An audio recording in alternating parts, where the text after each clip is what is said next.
Welcome to Finding Your Why, where entrepreneurs share stories of how they got started so that you can too.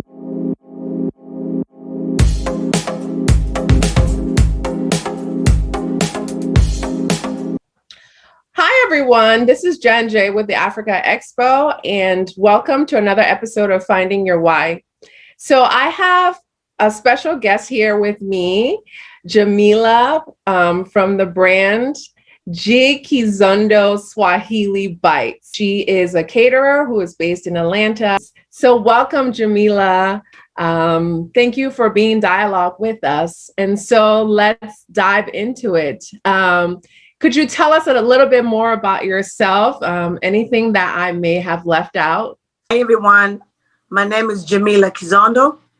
I'm Kenyan, born and raised from a small city down the Kenyan map called Mombasa. It's an island. It's a very beautiful place with very beautiful people, beautiful beaches, beautiful.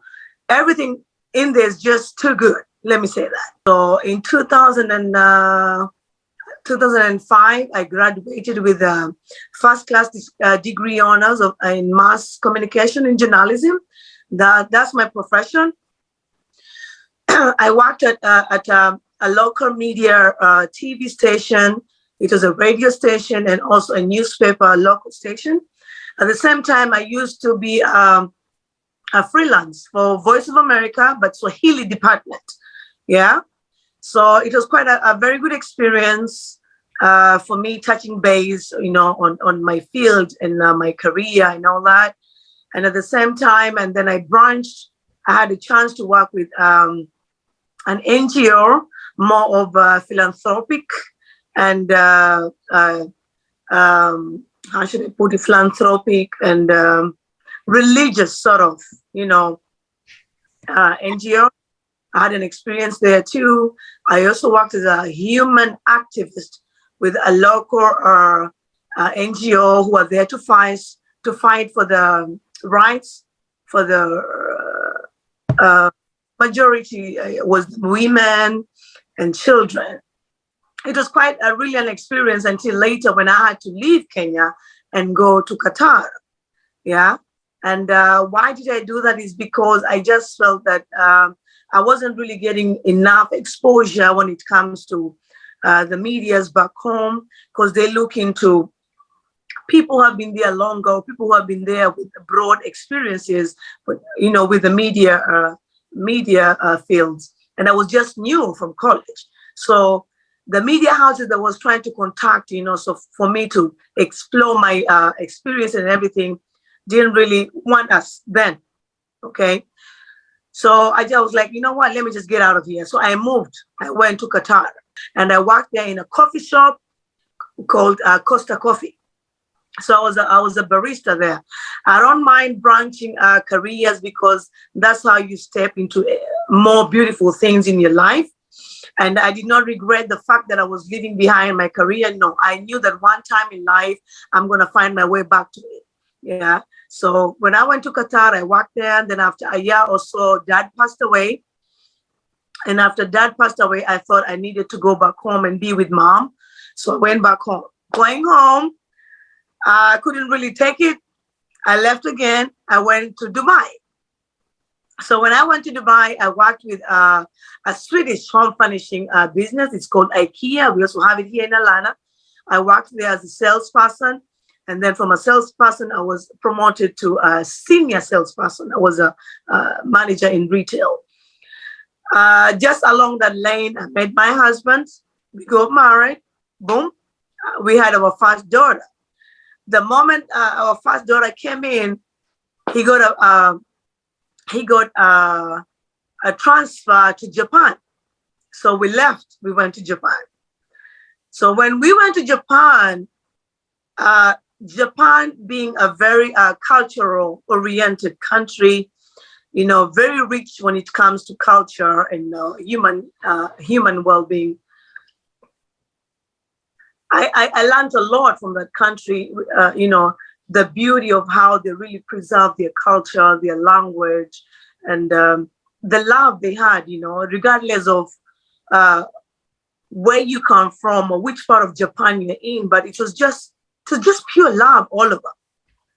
So out of that, and also language being a barrier, for me to really express myself, I did speak Japanese. So I had to join into a community center where I could learn at least some basic Japanese for me to maneuver my ways, in that place I was living in. So I wanted to do something. That's when my husband came in and told me, hey, listen, you love cooking. You're just too much into your Swahili foods. Why don't you grab this opportunity right now, and do something about it? Open up a page on Instagram or Facebook, introduce the food to the Japanese. And there we are. So that's how it started.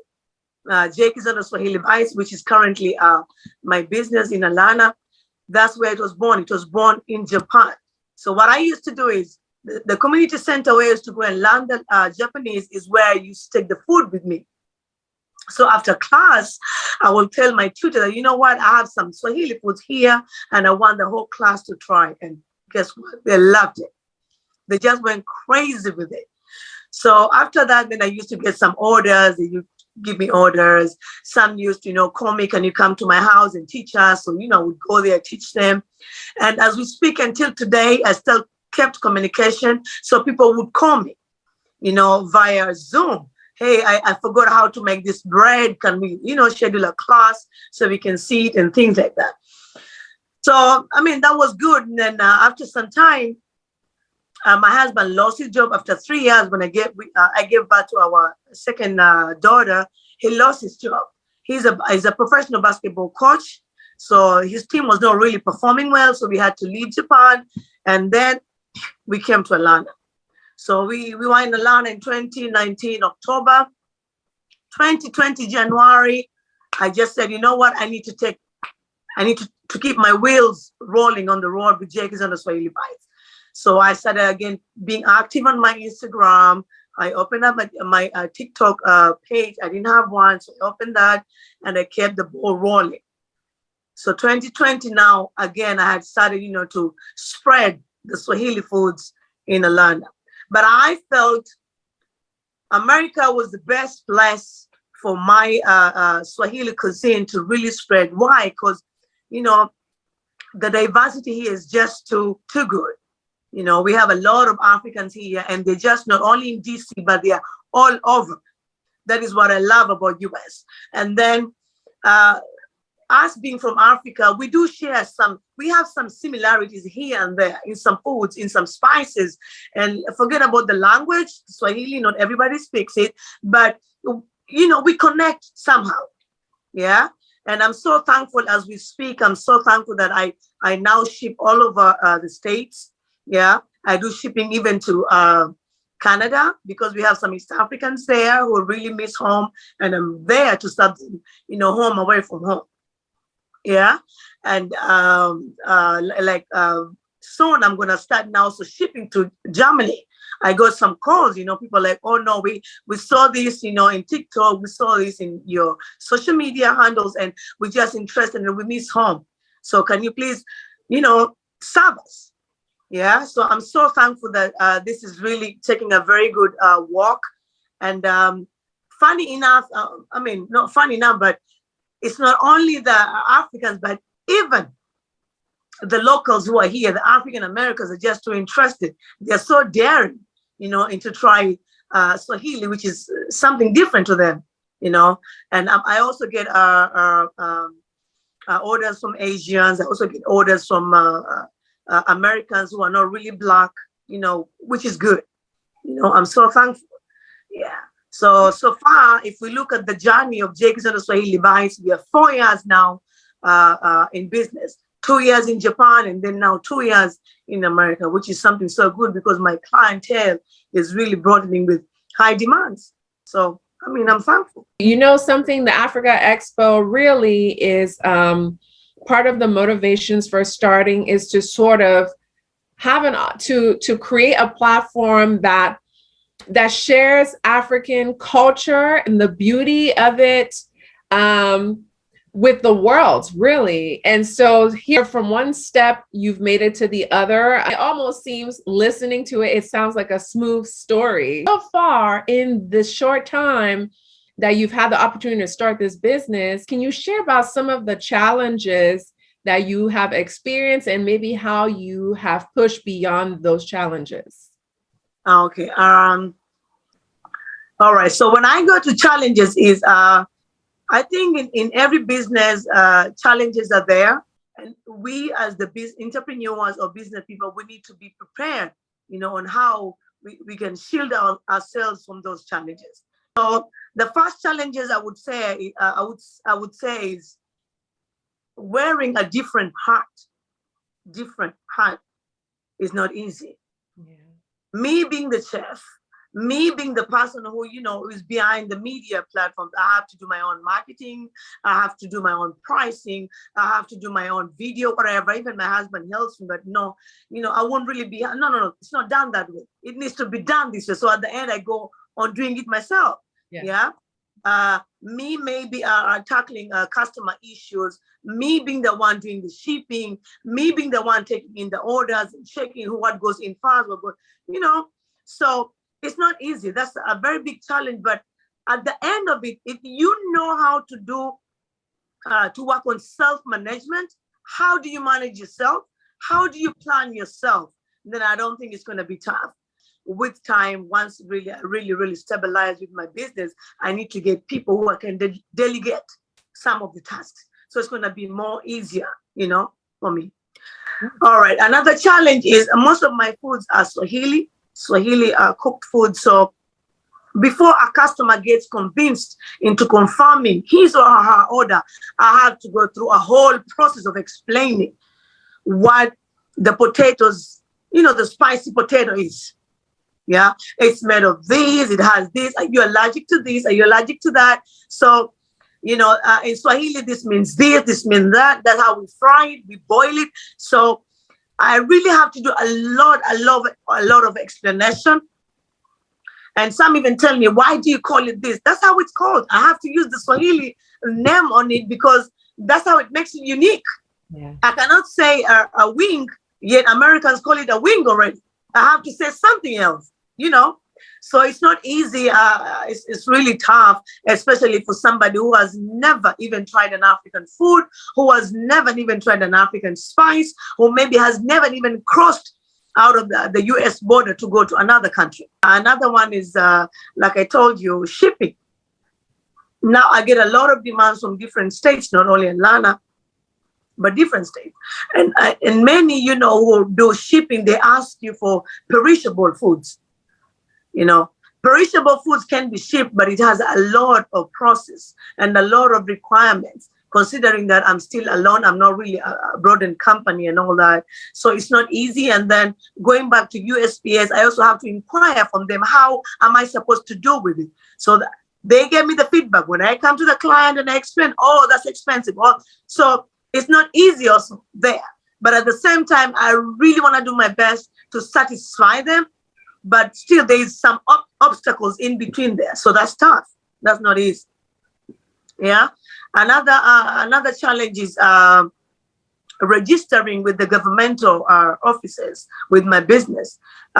Food is a very, very sensitive, how should I put it, business.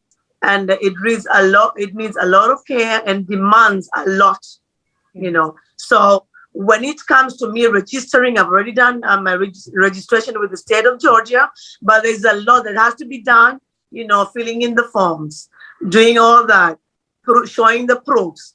There's a lot. And then me at the same time, I have to do all that and remembering, oh my God, I have a client to serve at 4 o'clock. So I leave it. I leave what needs to be done. So that's pending. So it's piling up. Things are piling up. That's tough, but I'm trying where I can.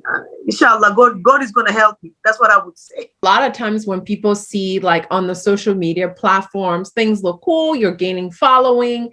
No one imagines what's happening behind the scene, like the day-to-day hustle and bustle and the energy and amount of work and dedication that it takes to make sure that the brand stays alive and that it's working, that it's serving people well, so that what your passion is can continue to be sustained. So I think the question about challenges, it really puts things into perspective to say, this is not easy, but dedication, motivation, and consistency will take you far. Also, you're teaching, like it's not just about food, because you like to cook and it's this exchange that's economic, but beyond that, there's a passion really to teach others about your culture, that there's some other kind of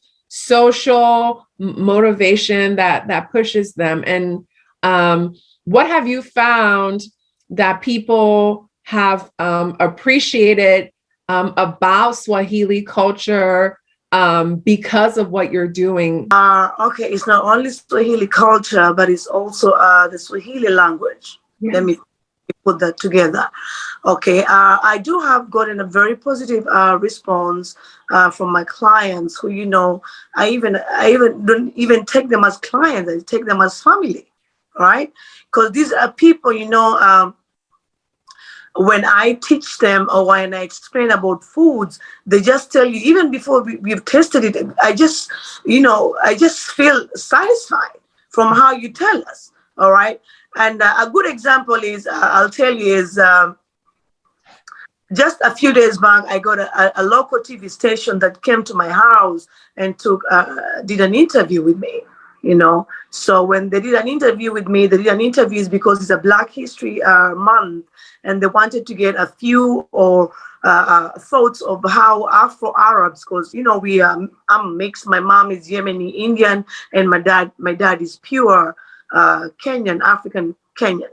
So they wanted to hear my thoughts and everything about that in the history and all that. So what I did is I explained, you know, about how you're brought up. An example is when somebody visits you for the first time, even all the time to their homes, is you should never leave your house without even drinking or, you know, offering something, you know. So I made sure they could not leave once they were done with the interview with me, is to sit and eat, because I had cooked before they came in. All right. And that was good, because they told me, oh my God, this is something, you know, when it comes to the American community, we don't really do that. So I told them, don't even tell me, because I've seen that myself. You go see somebody who is sick or just passing by to say hello, and they won't even offer you a plain soda. You know, that is something we don't really do back home. You have to offer something, you know. Absolutely. Right. And then let's say another something, an advice I would give to my clients is, for those who buy, let's say, frozen foods and then they cook it in their homes, I tell them, listen, once you cook the food, you need to let it cool off. Mm-hmm. Don't be in a rush to eat it, because we believe that when you rush into eating hot food, leave alone that's going to burn you, but it has no blessings. That's a religious cultural, info that I passed. Really, I said, yeah, do you want to get blessings when you eat? Yes. Okay, then you have to let it cool off. So such an example is really good, because they take it positively and they practice it, which is nice, you know. Another example I'll tell you is where I teach Swahili in the kindergarten at Play Pan-African. So when I go there and I teach them Swahili, sometimes they'll be having their breakfast, or maybe I've made something at home and I want to feed it to them. So when I give it to them, I tell them, listen, if you're eating this food, the rule is you don't talk when you eat. Why mwalimu? Mwalimu means a teacher. Why mwalimu? I'm like, because you're going to talk, you're going to talk, and that's not good, you know. And then when you eat the food, is you look down and look at it with love and respect, because out there people are struggling, people are dying out of hunger. So for you, you know, to get more blessed with that food, you need to pay respect to it and look at that food, look at that plate with love. So they learn that, they take it and take it back to their homes, which is good. You know, I'm educating them. I'm passing that beautiful knowledge to them. And for sure, when they go home, they pass it to their parents. So a few of those parents did call me and thank me for that, you know. Malimo, thank you so much. That was so good, and things, things like that. So that is something really nice. So far, so good. Whatever I would advise, my clients about my food and the culture and even the language. For example, if they ask me, "What do you mean, mapenzi?" There's one hot sauce of mine. I make it, and it's really one of my best seller. It's called Pili Pili Moto Mapenzi. Pili Pili means sauce, hot sauce. Moto means fire, and mapenzi is love. So I'm saying, like, it's a loving hot sauce, full of love, something like that. Yeah. So they ask me, "What do you mean?" I'm like, listen, when you're in love with your wife or your boyfriend or whoever, what do you feel in your heart? It burns, right? The love is just too much in you. That's the same thing with this hot sauce. When you eat it, it burns you, but you're embracing each other in between. So, they take the meaning out of it, and they appreciate that. Yeah. That's why instead of even ordering one jar, now they'll be telling me, "Give me 3 jars of that." So, which is good. Yeah, something like that. I love that. I hear food being central to how we teach about love, how we teach about relationships with one another. And that is truly at the core what African culture is. It is about community, and it's such a wonderful blessing. And I see the joy radiate from you that you're not just doing something that you love, but it's also reciprocating. And people are learning and growing in the community. And that's sort of the magic of being an entrepreneur, that we're like building social capital, like we're building relationships. What would you say to someone who has a passion and wants to get started, but doesn't really know the first step to take? I would say first is the world is very welcoming. Yeah. And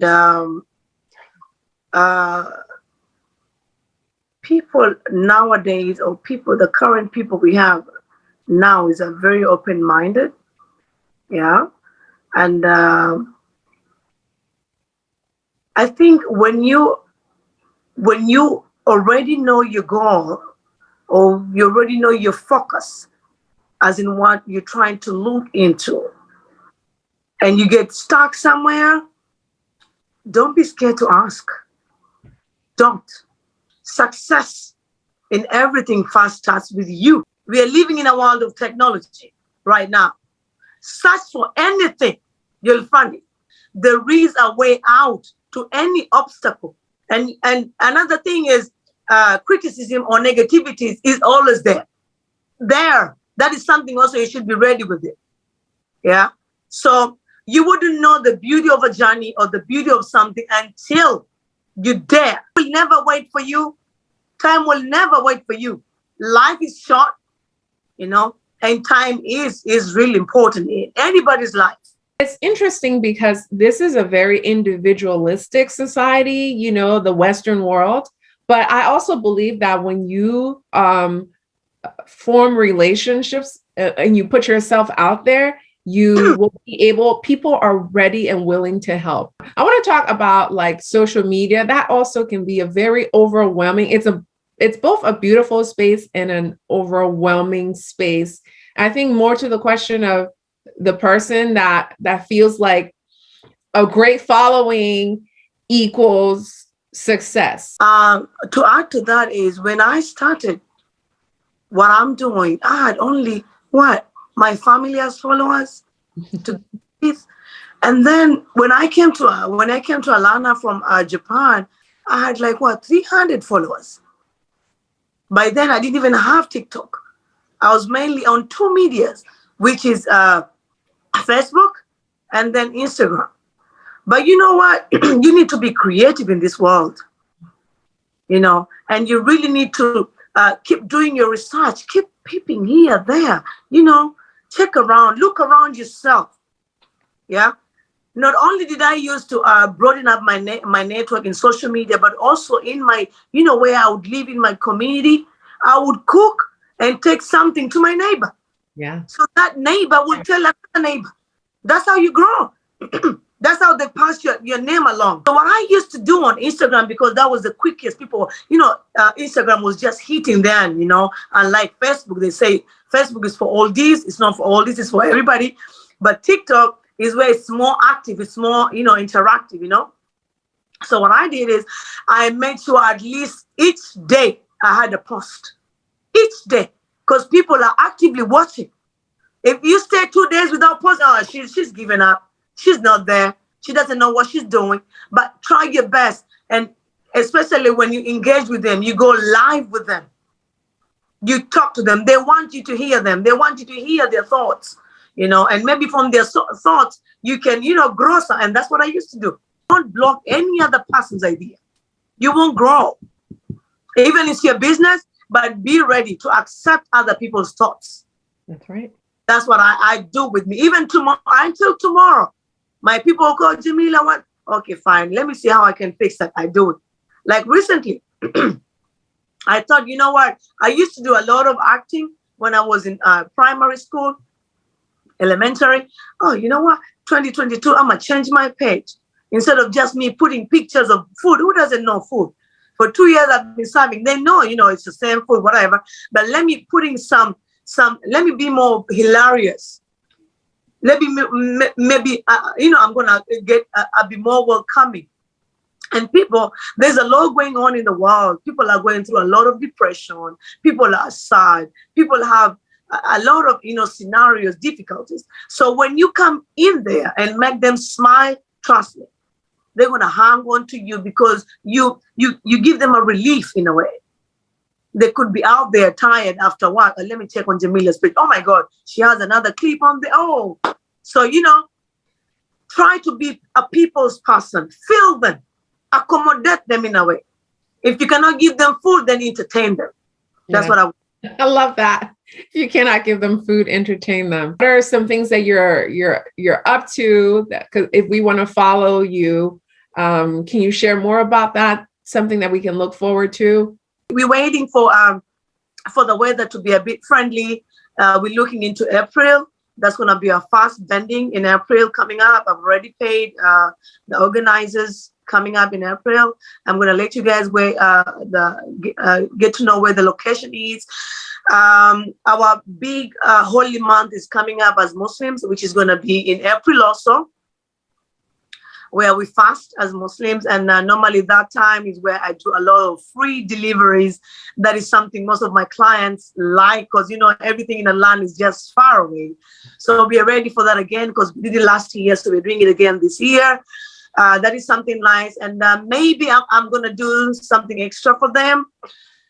Maybe an offer. When you do this, I'm going to give you that just blend in the love, because the Holy Month is not only about food, but it's also about spiritually getting connected and spreading some love from family to family, friends to friends, and human being to human being. Okay. Yeah. So another thing that we're looking into 2022 is that we're trying to get a location. As we're talking, we got a very, very big demand. People don't want to see my house anymore. They're tired of it. They want to see place, not only sitting, but a place where they can really see what I'm doing, or maybe they can see the beauty of Swahili, because I keep talking about my Swahili parents. May Allah bless my dad. May Allah bless my mom. But I'm here really to take them up. Not only my Swahili parents, but also the Swahili community who has brought me or contributed into making me who I am today. Yeah. So they're asking for a location. They're asking for a shop. I've been doing my work, my research on that and my homework. And we are looking forward into having that in place so people can just be, hey, where's the location? You Google, you just find it. We're having a conversation about Africa. We're often stuck to the west side, and we tend to forget that Africa is a vast continent with many, many countries and intricate and unique cultures. Although they're connected, they're still very different. And so I think what you're doing with the food and the hope and dream to someday soon open up a space where we can gather and learn more. You are creating a portal to which we can learn more about East Africa. So one thing is a lot of also have asked me about Zoom cooking classes. Yeah. Yeah, that is something also, because maybe they're like, you know what, maybe a time we really want to have that cooking, how to do it ourselves, and us calling you because we live far and things like that. So I've been doing a bit of here and there, but I've not been stable because of work and a lot being on my plate. But we're also looking into having people officially enrolling into our Zoom cooking classes. I think I even have been re-energized and motivated to come a little bit harder with the Expo brand because of your words. And so thank you. What we're here to do really is just to uplift you. And so we draw energy from you, like your energy is something that is so inspiring. It's giving light, and it makes anyone who hears you ready and willing to go at what it is that they're passionate about. So I appreciate that. So we want to know, tell people how we can find you, how they can connect with you. On the social media, social handles on Jkizondo Swahili Bites. That's on Instagram. Jkizondo Swahili Bites. J is for me, Jameela. Kizondo is my dad's name. Swahili Bites is, the Swahili foods and all that. Jameela, thank you for your passion. We support you. We want to elevate you, and we wish you lots of success as you pursue your why, the thing that gets you up in the morning, which is cooking and sharing love and language and culture with all. Thank you so much. Very much, NJ. God bless you.